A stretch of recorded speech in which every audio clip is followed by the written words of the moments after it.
श्री गुरुदेव दत्त.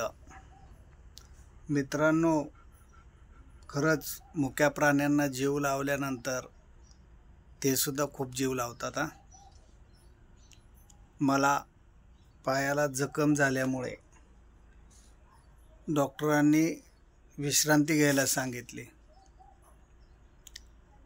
मी आज इथं 2-3 दिवस झालं झोपतोय.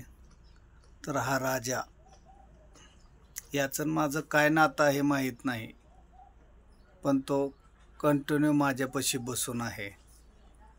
मी काल घरात बेडवरती झोपलो तर तो आत येऊन ओरडू लागला आणि मला उठवून बाहेर आणलं.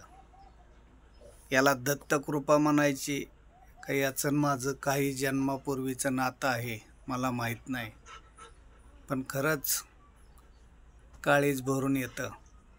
व्हिडिओ बनवायचे एकच कारण, जीव लावल्यानंतर अन्नाचं पाखरूसुद्धा आपलं होतं. हे एक जिवंत उदाहरण. किती अंतर आहे पहा. श्री गुरुदेव दत्त.